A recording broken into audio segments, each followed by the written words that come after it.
Hello and welcome to Eating Exchanges, the business journey podcast by Eating Exchange. My name is Ben Madden, and I'm the digital marketing specialist at Eating Exchange. Today, our network and partnerships manager, Drew Naidoo, spoke to Russell Harrison, CEO of Spartans Boxing. Listen as Russell discusses why he started Spartans Boxing, what makes Spartans Boxing stand out in the market, his favourite boxers, the power of boxing, creating an inviting atmosphere for potential boxers, and so much more. Keep listening to learn all about Spartans Boxing right here on Eating Exchanges. Hello and welcome to Eating Exchanges. My name is Drew and I'm here with a very special guest today. He is the CEO of Spartans Boxing Club, Mr. Russell Harrison. Russ, how are you doing today? I'm good, Drew. Thanks for that as a big intro, mate. I appreciate it. It's a pleasure to hear. And look, it's an intro that's certainly welcoming of an undefeated boxer, Russ. Yeah, I think when you and I spoke last time, I think I told you the secret to that one, right? You don't say how many fights you've had, you just say undefeated. Undefeated. Right? So it's only a very small handful of fights. But Russ, you have been winning both in and out of the ring, and I'm really excited to get into your story and really explore where you're headed with Spartans Boxing Club. Obviously going through a large period of growth and development as we speak, and all very exciting. To get things started, let's go with the history. Tell us how it all began and give us an insight as to where you're heading. yeah, sure. The way that it all began for Spartans, we need to go way, way back, which is usually the case. And there's really two stories. There's my story and there's my business partner, Naz Musa's story. My story is I'm an Aussie. I grew up in Melbourne and I live in Singapore now, which is much better, much warmer. But when I was a kid, like most kids in Australia, sport was what we do. And the first sport that I ever was exposed to, my parents put me into martial arts. So I started doing that when I was 8 years old. And so that style of martial arts that I did then, it encompassed a number of different styles. Boxing was part of that. I started boxing when I was a little kid, when I was 8 years old. I had an uncle who was a Golden Gloves champion in Australia, in Perth. And I had another uncle who was, for want of a better term, he was a punching bag. He was a sparring partner for some of the pro boxers around the area where he was. So there was always boxing in my family. That connection. There's always been that. Boxing, yeah. Correct. So combat sports was the first thing that I ever got put into. This is back in the 80s. It wasn't as cool as what it is now. And then did what a lot of kids do in Australia. And I went off and I played footy and cricket. And then late teens, I started boxing again and did that for a few years at sort of club level. And then when I moved to Singapore, which was much later in life, I was boxing again. And that's where I had a handful of professional fights and I was coaching. And to make a long story as short as I can, boxing has always been in and around what I do, whether it be competing, whether it be coaching or whatever. So that's my story with boxing. Separate to that, luckily for me, that wasn't the full-time profession that I employed. I know it's a podcast and people can't see me. I like to think that I'm pretty handsome, but if I had pursued boxing, I probably wouldn't look like I do, although my nose has suffered a bit later on. I went to uni. And I studied. I was always relatively clever at school. And so coming out of uni, business is what I pursued. And I built a career as a headhunter in recruitment. And yeah, and that was my thing. I didn't know really even what a recruitment consultant did when I started that job as a sort of fresh out of uni. But I thought that being a consultant sounded cool. And they had an office, the mob that I worked for, they had an office in Collins Street. That was the sexy end of town in Melbourne. And I got to drink lattes and wear a suit. So I was like, all right, this is good for me. A boy from the northern suburbs in Melbourne. I thought this is better than digging a hole, right? So business was what I did, and recruitment as a career, which turned out to be about a 16 or 17-year career for me, was very kind to me. That's what ended up moving me from Australia to Asia. I had run big businesses in recruitment, both startups as well as big corporates. I'd run regions from Australia through to Singapore, Hong Kong, Philippines.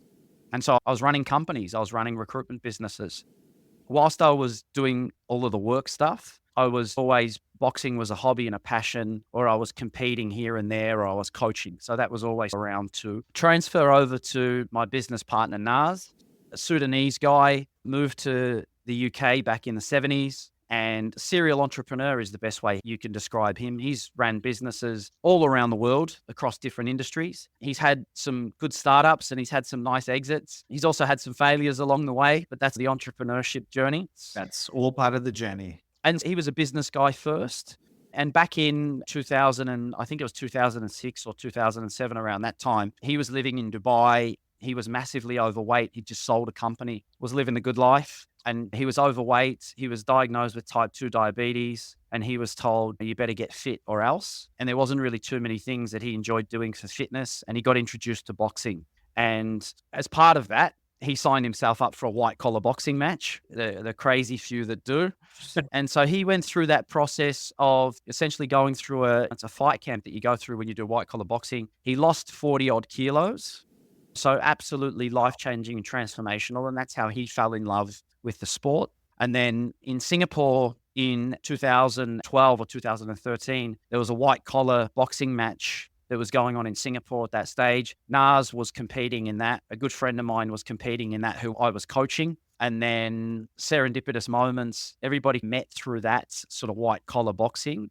And then in 2015, Nas was living in Singapore. He just had another good business exit and he decided that he wanted to open a boxing gym, but he wanted to have all of the good stuff that he enjoyed about boxing gyms and he wanted to leave out all of the bad stuff. The good stuff was community, everybody's equal in a boxing gym.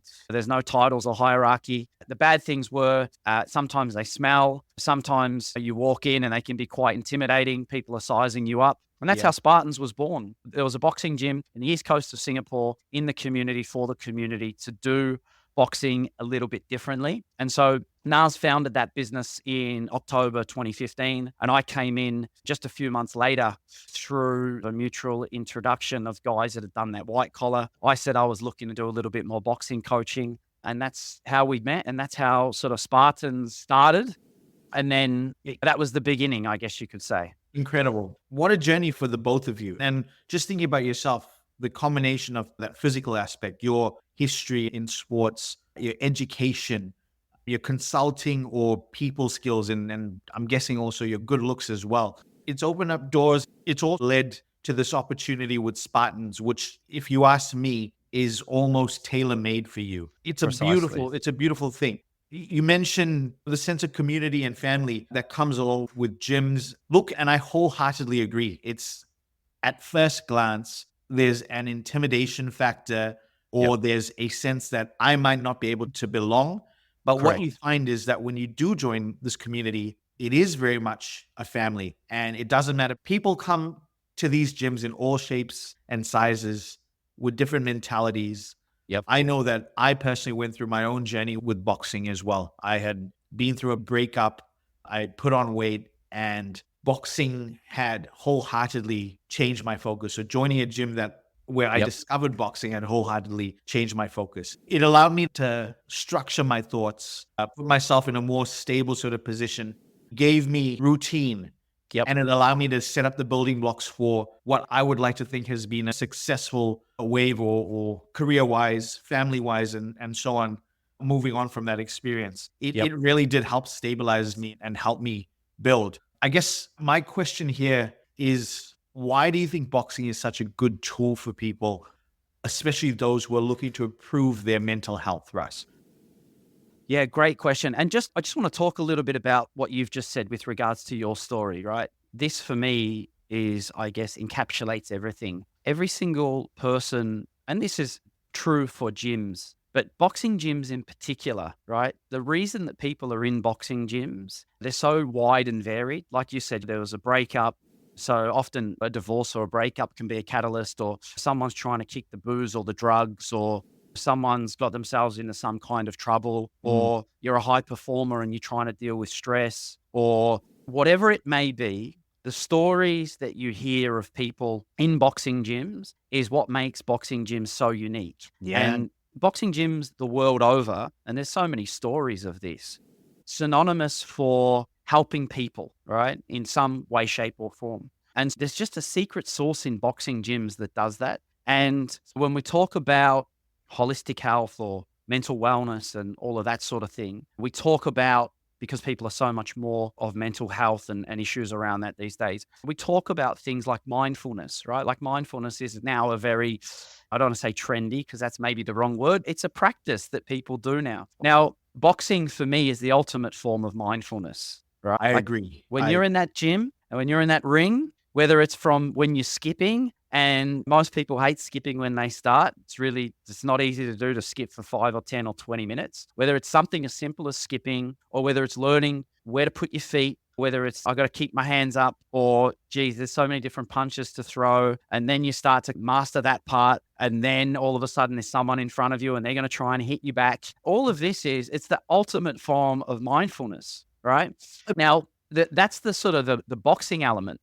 Now, if you take what we've managed to do, and most of our members that join, they don't want to be fighters. They're coming for fun, fitness, and community. So if you take the fitness components of boxing's one of the hardest sports in the world. You need so many different facets of fitness to be able to box, right? You hear people say all the time, you never realize how long 3 minutes is until you've got to do a boxing round, right? The idea that you've got to then there's the boxing mastery, then there's fitness component. You can torch 800 to 1,000 calories in a 1 hour boxing session. So all of a sudden, the general public or the percentage of members who come to our gym who don't want to fight, they're going, wow, not only boxing is great for my mental health, not only is there a mastery component, like I've got to learn this bloody thing, which is not easy, plus I'm torching calories.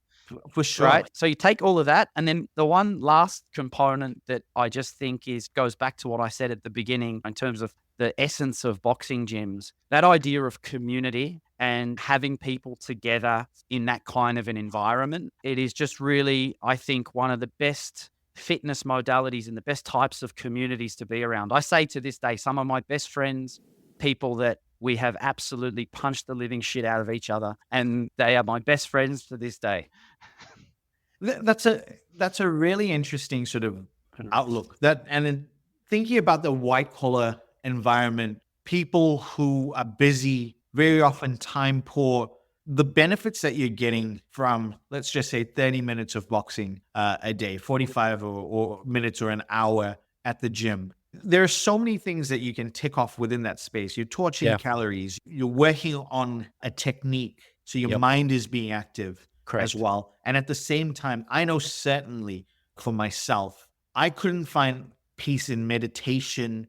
I couldn't find my mindfulness in meditation. I actually found it in movement, so that when I was walking or running or skipping or just at the punching bag, that gave me clarity. That gave me the mental clarity that I sought after for so long. So look, it's incredible, the benefits that it brings to you. And again, even if you're doing 30 minutes, you're getting so much value out of that. If you're a time poor person that does meal prep or buys your ready-made meals, then it just fits really well within that realm. So you've been in Singapore for the last 14 years. How has being based in Singapore helped the growth of Spartans Boxing Club?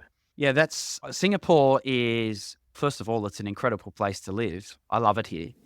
The weather, food, people, maybe not the drivers so much, but that's a different conversation. What about traffic? Traffic here is not so bad. It's not Jakarta or any Philippines or anything like that. But look, I think one of the great things about Singapore is extremely pro-business. It's relatively easy to set up companies here. The government here are very pro-business, so they want businesses to win. And in our type of business, which is we're in boutique fitness is still not in its maturity here. It's over the last few years, it's really gone absolutely gangbusters. But if you compare it to Australia or markets like the US, which are also markets that still have huge opportunity for growth, Singapore is still a growing market. But other than that sort of boutique fitness space, which is interesting and growing, and the consumer here is pretty health conscious, really great things about Singapore is that from a franchising perspective, it's relatively easy to set up and run a franchise here as well.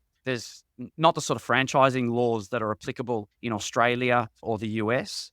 In terms of creating a franchise model, getting the model up and running, you're not creating the structure of that franchise model around regulatory You're creating a franchise model, which is what franchise models should be, which is to add value and innovate and to be able to make sure that your franchisees have got something that's of real value. And that's where we started, right? So it's almost an organic thing. We started the first couple of gyms. Like, we weren't thinking about franchising back then in 2015. We just wanted to have a cool boxing gym. And it was a cool boxing gym and it was received really well here. The demographic of people that were coming to box, it was so much more varied than we'd seen here before. There was kids as young as 4. There were seniors as old as their mid-60s. There was a really good mix of females in that. So it was really well received. And we also, from a business standpoint, the business was break even really early. We were profitable from almost year one. From a business case standpoint, it was great. And so when we decided that we wanted a mode of expansion, it was, okay, how do we do that? And again, relating back to your question, in Singapore, there's an organization here called Enterprise Singapore. And Enterprise Singapore are the arm of government that helps Singapore businesses to expand.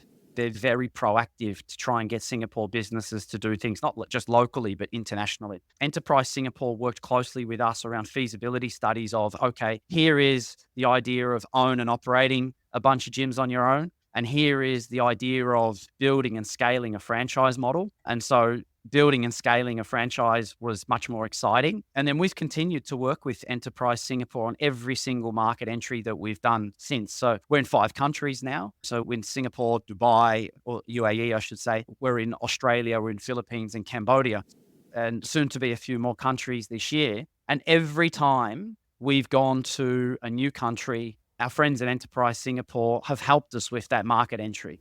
You hear me jump up and down about how great Singapore is quite a lot, but from a business standpoint, it's been really great for us. That's incredible. And look, I'm really eager to tap into franchising, but I have to ask perhaps what is my favorite question along this. Why Spartans? Why would I choose to franchise with Spartans, for example? In that sense, how does Spartans differentiate from any of these other boxing gyms or boxing clubs in the market? Look, I'll probably start that a little bit differently. We don't try to differentiate ourselves. Like the boxing gym market for us, we don't see that as the market that we're competing against. What we talk about is we talk about boutique fitness. So if I was trying to pitch your franchise, what I'd be telling you about was boutique fitness now globally. It's a $49 billion industry and it's forecast to grow to about $79 billion by 2030. So if you just look purely at boutique fitness as a sector, it's a huge and growing sector. And that's been driven by a lot of things, right? Post-COVID, people were a lot more health conscious. In markets like Australia, government and policy is about participation rates and getting more people moving. That's pretty much the same the world over. In the Middle East, it's driven by things like high rates of obesity and type 2 diabetes. So governments around the world are trying to get their people healthier. So I'd start there, number one. And then secondly, what I would say is then if you look into boutique fitness, then you got to look at modalities, right? So the different modalities of fitness could be, you could do strength and conditioning, you could do CrossFit or functional fitness, spin, Pilates, yoga, dance, whatever it may be. I'll say, because I love boxing. Boxing's way cooler than any of that. But on a serious note, boxing now is the 3rd most booked modality. Like you can pull reports out of the US and stuff like that. So behind yoga and Pilates, yoga is now a highly sought after fitness modality, right? If we get into the boxing modality of boutique fitness, and this is where I tell you how we differentiate ourselves, there's only a handful of boxing focused franchises globally. There's only a few of those who have been able to do it at scale. I won't tell you who they are, but there's only been a few that have been able to do it at scale. And the key differentiator for us is that at scale, we have been able to do authentic boxing, which means that the idea of going into a gym, learning the sport, even if it's just for fun and fitness, you're still learning real boxing. And also, if you want to go down the avenue of competing, whether you want to be an amateur boxer or a pro boxer or a white collar boxer, we have an avenue for that. So we have an events business where we can direct people to go. And we've also got a boxing academy, which again leans into the authenticity of what we do. In that sort of boxing modality in the boutique fitness space, there's really no one doing what we do. That's incredible. So a Spartans franchisee is dealing with not just the gym, but the events Correct. and their own academy as well. So we do two kind of events. We have our white collar boxing events. So these are 5-star hotel, black tie, gala dinner events where we're working professionals, and we're in fight camp for 2 of these events at the moment. We're talking about CEOs, psychologists, founders, directors, MDs, lawyers. These are the type of people that sign up to have a fight, right? And then they go through a 12-week training camp where they turn themselves into real boxers. And at the end of it, we have an event which has between 500 to 700 people all dressed in their penguin suits and cocktail dresses. And we put on a huge event for them. So that's at the top end events that we do. Now, we run all of those events are run by us, by the group level company. Amazing. Right? You really bring in that the real world aspect of the boxing into that. Correct. With the events. It's incredible. The other events part, though, that I think is really worth talking about is we have something that's called Spartans Boxing League. Okay. And for want of a better term, this is the exact opposite of our white collar events. These are events that we do. It's like interclub between Spartans gyms. It's a tournament format, so we do it over a season. And it's for, let's say you join the gym, Drew, and you've been training for a month or 2 and you go, you know what? I think I want to compete, but I don't want to go and do an amateur fight. That's a bit much. And so we provide an absolute grassroots platform in gym. We get a couple hundred people in the gym. It's a wild scene, and it's all community-based boxing. And so that sort of events level, Spartans Boxing League, fight night type stuff, that's done at the franchisee level. And then the academy, which is the other arm of the business, we own accreditation courses. And there's sort of the idea behind the academy being set up was that we wanted to make sure that we maintained our quality and standards of coaching wherever we are in the world, right? If you go to a Spartans in Melbourne, I want the coaching experience to be the same as if you go to one in Dubai or Philippines or wherever else. So that's how we set up that academy. At Topco, we own all of the IP and we do all of those courses, but the franchisees, they have the benefit of their coaches going through those courses to make sure that they've got capable and good coaches. That's incredible. My motto is strike first, strike hard. So you might just find me in one of these tournaments coming soon. Sounds like a commitment to me. You've heard it here first. It's recorded. Drew's committed and signed up for our first white collar in Australia. I'm excited. And I'd love to go on the journey.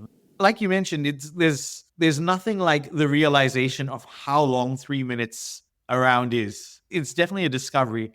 Now, let's talk about some of these locations. So you're in 5 countries right now. You're in Singapore, Dubai, Cambodia, the Philippines, and you're here in Australia with Melbourne. Yep. Where to next? Where are we looking at territory-wise?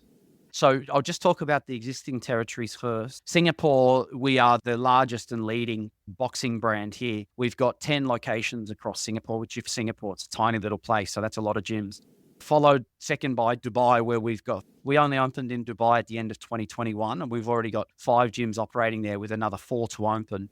They're already scheduled for opening. Cambodia, Philippines, Australia have got 1 apiece, but we're already opening our second locations in the Philippines and Melbourne now. And the order of the day in those markets is to just continue to scale. So as an example, UAE, we've got the other Emirates, where we can go into Abu Dhabi, Sharjah, etc. So we see a lot of growth there. In Singapore, we might add a couple of locations, but we're maxing it out. In Australia is poised to be our largest market. Yeah, there's some fantastic fitness brands that come out of Australia. And Australia really is for the Asia Pacific region. That is the place where you can scale. It's a great market. It's produced great brands. And so Australia will end up being our largest market. New markets, we will be announcing I can announce it now, really. Vietnam is the next market that we're going into. So we've signed a master franchise to go into Vietnam. So that will be a minimum of a 10 gym opportunity in Vietnam. And then we're in some very advanced conversations to go into Saudi Arabia, which is obviously, with everything that's going on with Saudi at the moment, the country's opened up in general. The 2030 plan in Saudi has a number of key pillars, whether it be sports, technology, et cetera, et cetera. They've got some key focus, and football and boxing, where they're putting the feathers in their caps. So we're very excited about the opportunity pending in Saudi.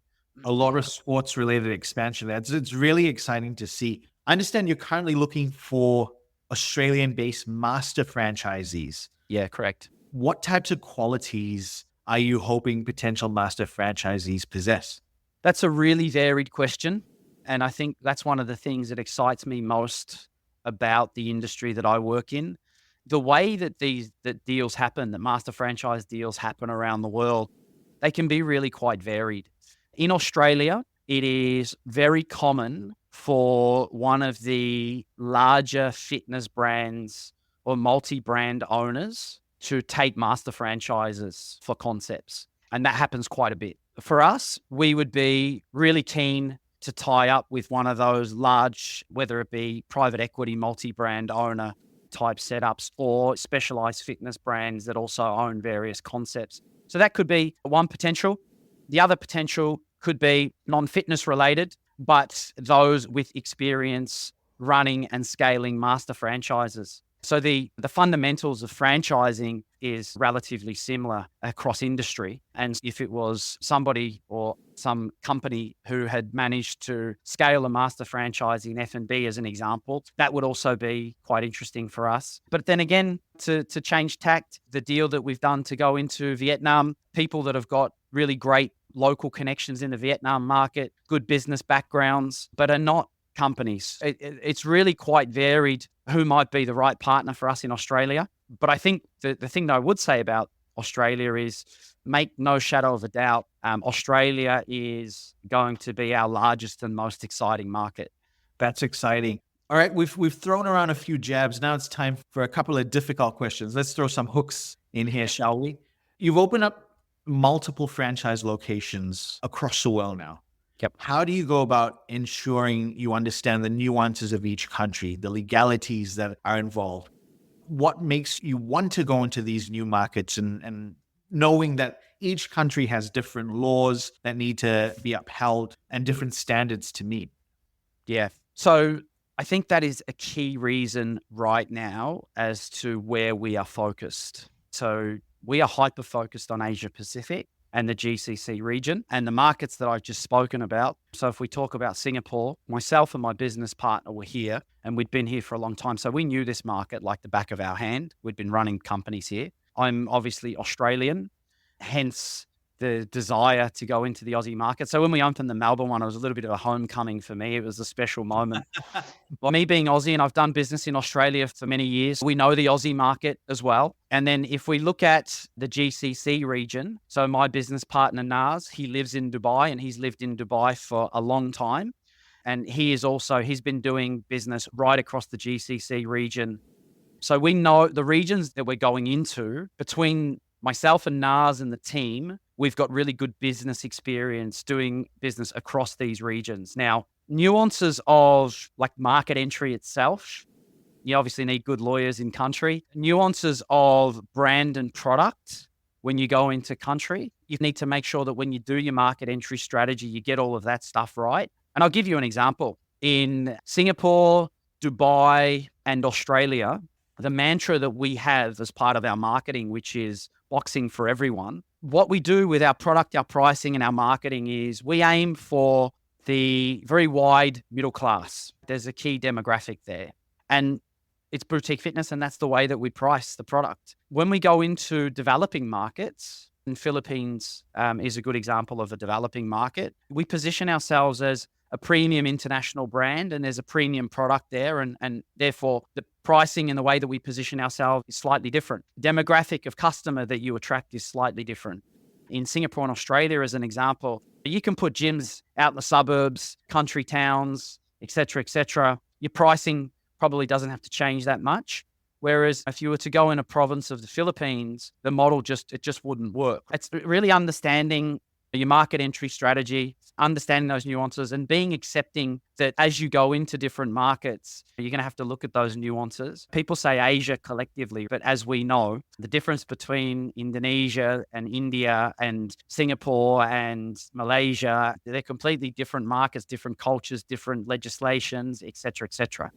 Off your locations or you being based, I'm looking from the perspective of you being Singapore-based and, let's just say as an example, having an Australian-based franchise or even an Indonesian-based franchise for that example. How do you plan on going about the training?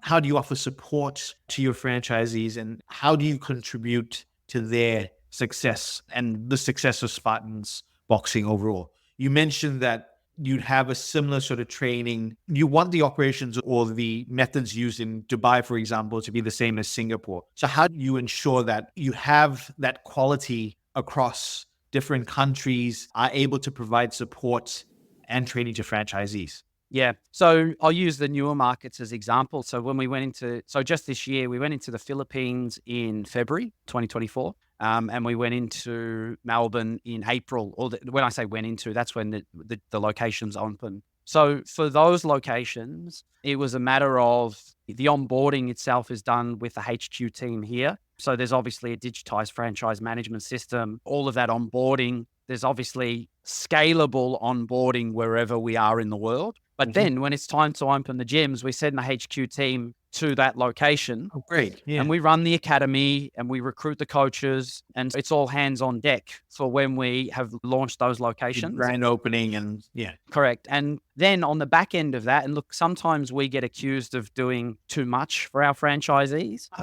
As part of what we do is we provide full data analytics and recommendations support in terms of how businesses are run for all facets of the business, from marketing all the way through to operations and staffing. So the franchisees have always got us keeping a very close eye on their business. Now, as I'll use Australia as the example, as Australia scales, and we are scheduled to open our second location by early 2025, pretty quick. As we scale and as we open more gyms there, we'll build capability in that market. So there'll be support, there'll be staff support in that market there. Fantastic. Russ, it's been an absolute pleasure having you here with us today. Thank you so much for your time. But before we leave, a question I'm sure our audience is very eager to know. Who's your favorite boxer? I always get asked this question. Do you know what? I'll answer it, but I'm gonna answer it as my top three. I can feel the controversy from here. It's not controversial. No, look, everybody who knows me, my absolute number one favorite boxer is Canelo. So he's been my favorite boxer for the last 10 or 12 years. I think he's the complete package. He's an absolute warrior. He's fun to watch. Right. All of his fights, I've never seen a boring Canelo fight, except the one with my favorite boxer, Floyd Mayweather Jr. Yeah, so look, that was, we say in boxing, you win or you learn, right? And I think Canelo learnt the most probably from that fight. But I'll tell you why I said I'd prefer to say my top three boxers, because Canelo's always number one for me. Muhammad Ali is number two for me always, just because not just the boxing, but the way in which he transcended the sport. Charisma. And number three, and my wife loves this, number three is my wife. That's the best answer of the lot. So she's a very accomplished boxer. She's a 5 or 6 time Singapore national champion, represented Singapore internationally, right up to the Women World Championships. And she's also an undefeated pro boxer. She just gave birth to our little girl 8 weeks ago. There will be a comeback trail after that. So whenever people ask me about my favorite boxer, mate, I always make sure that I wrangle it, that I can get her into the mentions. That is the markings of a true champion. It is a very exciting time for boxing. Thank you so much, Russ. We really appreciate having you in with us today. And look, we wish you all the best, and we're excited for what's to come. Thanks, Drew. I really appreciate you taking the time. And that's all the time we have for today. Thanks for joining us, Russell. It was a pleasure learning about Spartans Boxing and your background in franchising. Eden Exchanges was brought to you by the team at Eden Exchange. In this episode, we spoke to Russell Harrison, CEO of Spartans Boxing. To discover other episodes by Eden Exchanges, head to our website, www.edenexchange.com. If you're looking for a way to simplify the business buying and selling process, then our new virtual lead room, Deal Exchange, is exactly what you've been looking for. You can learn more about the platform by visiting our website or by getting in touch with our team. Follow us on Facebook, Instagram, LinkedIn and Twitter at Eden Exchange for the latest updates, news and opportunities from Australia's most trusted digital deal makers. Thanks for listening.